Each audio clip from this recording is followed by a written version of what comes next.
Olá pessoal, hoje finalizaremos o nosso conteúdo sobre fungos. As doenças causadas por fungos que atingem os seres humanos podem ser divididas em 3 grandes grupos de acordo com a causa principal, seja ela um elemento anatômico do fungo ou um produto metabólico. O grupo das doenças denominadas de alérgicas são doenças que ocorrem devido à interação de um antígeno fúngico, que ele é imunologicamente reativo, com organismos hospedeiros que está sensibilizado. E esse antígeno fúngico ele pode estar presente tanto no ar como em algum elemento fúngico que está endógeno já no hospedeiro.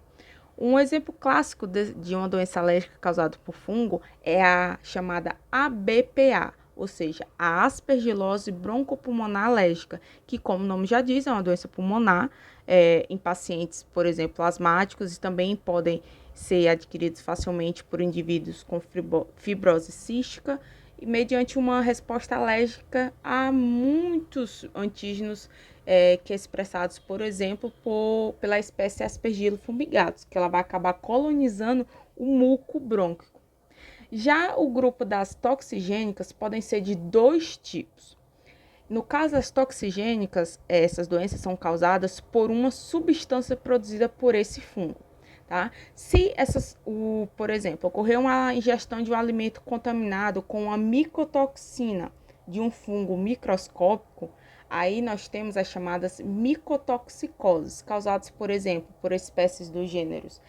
Algumas espécies, tá? Não são todas dentro desses gêneros. Aspergillus, penicillium, fusarium, alternária, entre outros. Mas se é causada por um fungo que é macroscópico, ou seja, aquele que tem um corpo de frutificação, que nós conhecemos como cogumelos, e essas substâncias produzidas é o que nós denominamos de venenos, tá? Aí nós temos o tipo de doença toxigênica fúngica chamada de micetismo, tá? Um exemplo de micetismo é o micetismo cerebral, que é causado por alguns tipos de cogumelo e vai afetar o sistema central.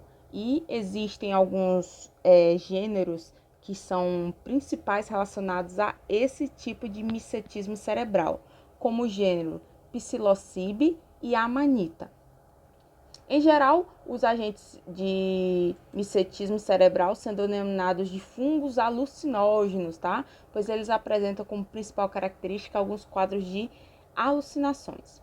No caso das doenças fúngicas do grupo das infecciosas, nesse caso, a doença é causada pelo agente em si, pela presença daquele patógeno, e ele vai agir como patógeno ou primário, ou seja, ele vai causar diretamente uma doença, ou um oportunista, ou seja, ele só vai atuar quando o organismo estiver imune, tá? E como exemplo, nós temos o Paracoccidioides brasiliensis e também a famosa Candida albicans. Aqui nós temos uma ilustração, tá? Demonstrando que os esporos, né, do Aspergillus fumigatus, eles vão ser levados, né, a partir do fungo através do vento, até a mucosa nasal, e a partir de lá ele vai passar a causar os sintomas referentes à ABPA. E aqui uma imagem na direita, né, do fungo em uma placa em crescimento e da sua estrutura microscópica. Nós vimos em aulas anteriores, tá, esse esquema aqui de uma divisão, tá, das micoses, só para lembrar que nós temos as sistêmicas, subcutâneas, cutâneas, superficiais e oportunistas. Especificamente sobre as superficiais, esses tipos de micoses superficiais, elas podem ser de 2 tipos grandes.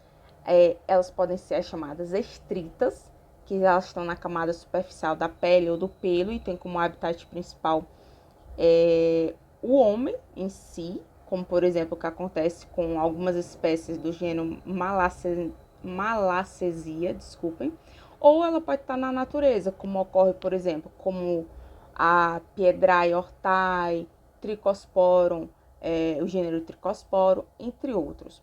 E essas estritas, elas podem ser de 3 tipos: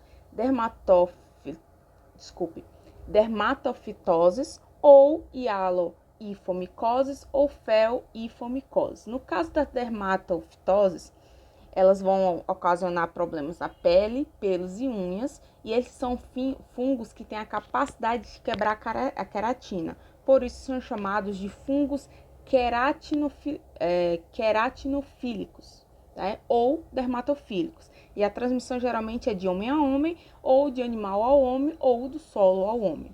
No caso dos outros 2 tipos, da hialoifomicose e da fel-ifomicose, o grupo dessas doenças que são denominadas dentro desse grupo causam doenças na pele, unha e mucosas, e são fungos que não têm aquela capacidade tão proeminente de quebrar queratina e outras substâncias. No caso do outro tipo, nós temos as chamadas leveduroses ou micoses mucocutâneas, que elas são causadas por leveduras de fonte ou endógena, ou seja, ela faz parte da microbiota normal do hospedeiro, porém ela está no local errado, ela é para estar em um determinado tipo de tecido e acaba migrando para outro tecido, onde não é o habitat normal dela, ou ela se prolifera em uma quantidade absurda que acaba causando alguma doença. Ou ela pode ser de uma fonte exógena, como por exemplo, teve uma transmissão de uma pessoa para outra. No caso específico das subcutâneas, elas são geralmente ocasionadas por um trauma, tá? Que ocorreu na pele, através de um material que foi contaminado. E ela também pode ser, esse grupo também pode ser por picada de inseto, por mordedura de um animal, tá? E exemplos de materiais que podem ser contaminados, né?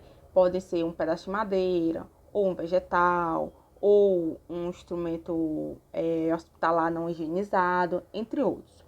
Os fungos que ocasionam micose desse tipo subcutânea, eles são isolados comumente do solo e de vegetais, e os agentes de micose que são mais profundos, eles geralmente, o habitat principal dele é no solo. Entre os tipos de micose subcutânea, nós temos as esporotricoses, cromoblastomicoses, eumicoses e há também a lobomicose. No grupo das sistêmicas, esse tipo de doenças vão ser ocasionadas principalmente pela inalação de alguns propálagos fúngicos, como por exemplo uma hifa, como por exemplo um esporo. Então eles são levados do solo pelo vento até chegar no ponto em que ele vai entrar em contato com o hospedeiro. Alguns exemplos, nós temos Cryptococcus neofans e também Histoplasma capsulato, tá? Que eles vão ser, respectivamente, né, veiculados por fezes de pombos e de morcegos. Além dessas infecções fúngicas que são encontradas na maioria em indivíduos que são considerados fisiologicamente e metabologicamente normais, não tem nenhum acometimento do seu sistema, as micoses oportunistas elas atingem mais os pacientes imunodeprimidos, como os que estão com câncer, com diabetes, ou que estão passando por tratamentos com imunossupressores, antibactericidas, entre outros.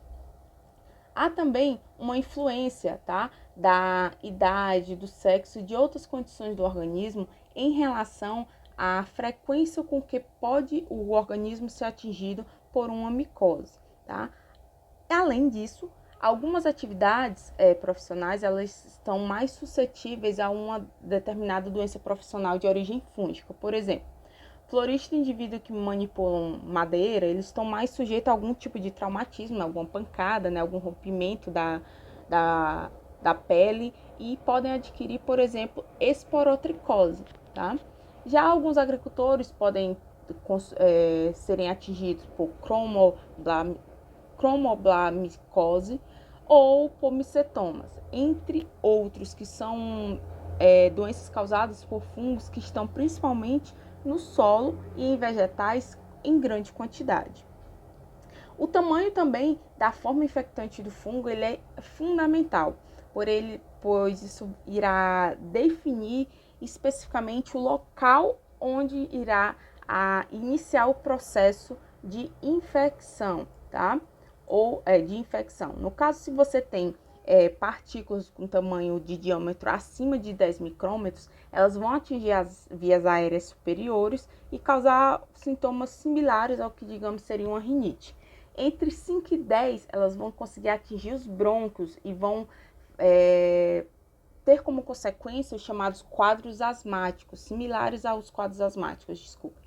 E se for menor do que 5 micrômetros de diâmetro, elas podem alcançar a área dos alvéolos pulmonares. Então, cada uma delas acaba causando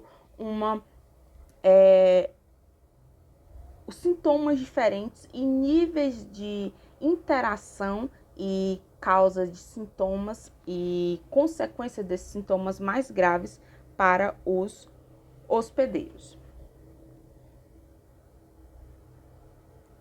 Outro ponto importante em relação às doenças causadas por fungos são em relação à quantidade de inóculo, tá? Principalmente no que se refere às chamadas micoses sistêmicas. As medidas preventivas em relação às micoses, elas vão variar de acordo com o tipo de doença e o tipo de micro-organismo, mas basicamente se baseiam na não exposição a esses micro-organismos ou ao conjunto de medidas para evitar a proliferação desenfreada desses fungos no ambiente em que eles têm o costume, ou seja, que é o hábitat natural deles. Existe, por exemplo, o tratamento de animais e de pessoas com dermatofitoses, tá? Elas podem ser elas podem ser reduzidas com algumas ações, seja com uso de substâncias, seja com isolamento do organismo, seja utilizar outros métodos de redução do crescimento desse fungo. Outros exemplos. O emprego de máscara, ela evitar alguma gruta que tenha morcego, por exemplo, pode prevenir a proliferação e a contaminação por histoplasma capsulatum. Prevenção de candidíase, que vai ter alguns princípios, tá? Porque o reservatório do fungo ele pode ser o próprio indivíduo ou outras pessoas, né, que têm contato com o médico, enfermeiro, entre outros, tá? Então, a boa higienização de catéteres, de outros instrumentos hospitalares são fundamentais, assim como os aparelhos de inalação e outros equipamentos hospitalares envolvidos no processo de tratamento de doenças respiratórias podem prevenir, certo? A correta higienização desses equipamentos podem prevenir a infecção com fungos que podem causar candidíase ou aspergilose. Alguns estudos eles têm demonstrado que fungos patogênicos eles podem secretar algumas enzimas hidrolíticas, ou seja, aquelas enzimas que vão ter a capacidade de fazer uma lise, ou seja, uma quebra na presença de água, que é exatamente o que significa a palavra hidrolítica, tá? Ou seja, uma quebra com a presença de moléculas de água. Entre as proteínas que podem ser produzidas, são mais comumente produzidas o grupo das proteases, que vão agir sobre as proteínas, lipases sobre os lipídios e as fosfolipases, tá? Então, essas são as mais produzidas. E essas enzimas hidrolíticas extracelulares, tá? Elas são importantes em vários mecanismos de patogenicidade dos fungos, causando vários danos às células hospedeiras. Aqui nós temos, por exemplo, uma ilustração do mecanismo da Candida albicans. A Candida albicans é o fungo mais estudado em relação aos fatores de virulência, ou seja, de patogenicidade dos fungos, tá? Apesar de ser uma levedura, mas ela é bem estudada para ilustrar o grupo todo, tá? Dos fungos filamentosos e das leveduras. O que é que vai acontecer? A Candida albicans ela vai ter uma sequência inicial de aderência das células epiteliais da pele e mucosa, seguida de uma multiplicação dessas leveduras com formação de um tubo germinativo e a formação de um pseudofilamento, certo?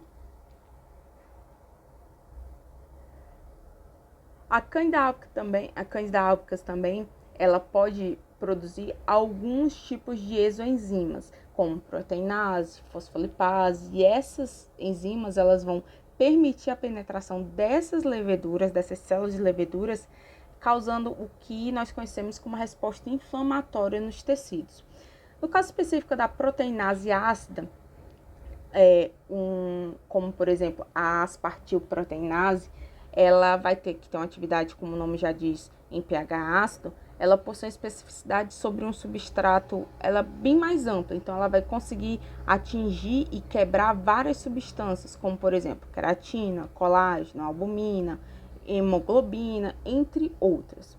Então, isso acaba facilitando bastante a penetração da Candida albicans nas células. Aqui nós temos o exemplo de Cryptococcus neoformans, que ele apresenta uma cápsula que vai exercer essa ação protetora contra o processo de fagocidose dos organismos, principalmente do organismo humano.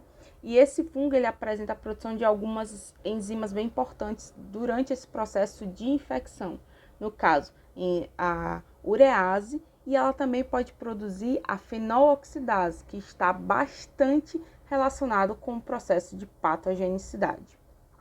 Nessa outra ilustração, nós temos um diagrama mostrando as vias de propagação do Cryptococcus, tá? Do gênero em si, a partir de várias fontes ambientais até o hospedeiro, causando a doença e podendo chegar ao extremo de produzir uma meningite nas membranas cerebrais. Aqui nós temos a imagem do ciclo biológico do Paracoccidioides, tá? Um esquema mais generalizado, tá? Como, por exemplo, Paracoccidioides brasiliensis, tá? É uma espécie bastante importante, causadora de doença dentro desse gênero. E aqui nós observamos os fatores ambientais que estão relacionados dentro desse outro ciclo, como todo esse ciclo, como a radiação solar, competição, precipitação, textura do solo.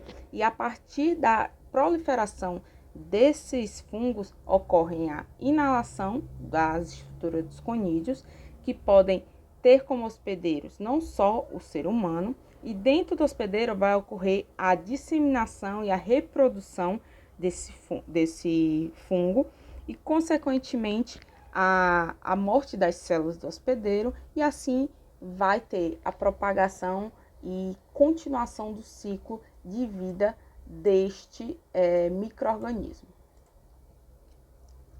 Aqui eu trago uma tabela com algumas características de fungos patogênicos em relação ao filo, tá? E algumas características de crescimento, o tipo de esporo, tá? Gêneros ou espécies relacionadas que causam doença em humanos especificamente, e o tipo de micose, se é sistêmica, se é cutânea, entre outros. De ascomicetos, de zigomicetos, anamórficos, e de basidiomicetos. Vocês vejam com um pouco mais de cuidado. E para finalizar, a gente falou de tanta doença, de tanta coisa ruim, não esqueçam que os fungos, assim como as bactérias, eles podem ser tanto benéficos como maléficos. No caso específico dos fungos filamentosos e leveduras, nós temos vários benefícios. Aqui alguns, por exemplo, vários tipos de queijo, como queijo Roquefort, queijo gorgonzola, tá? Queijo também do tipo camembert, tá? Nós temos também, utilizamos fungos como, por exemplo, Saccharomyces cerevisiae para produzir pão, para produzir álcool e algumas bebidas alcoólicas. Nós temos também os fungos que, quando são macroscópicos, né, que tem esse corpo de frutificação, temos os que não são venenosos, né, que podem ser utilizados na alimentação, que popularmente nós chamamos de champignons. E também tem a grande importância ambiental e também na saúde, como por exemplo na produção de medicamentos. O mais clássico dele que todas as pessoas já ouviram falar, que é a penicilina, que ela é produzida, ela tem uma ação antibacteriana, tá? E produzida por gênero Penicillium. Aqui algumas referências, façam os exercícios, envie suas dúvidas e tchau, tchau!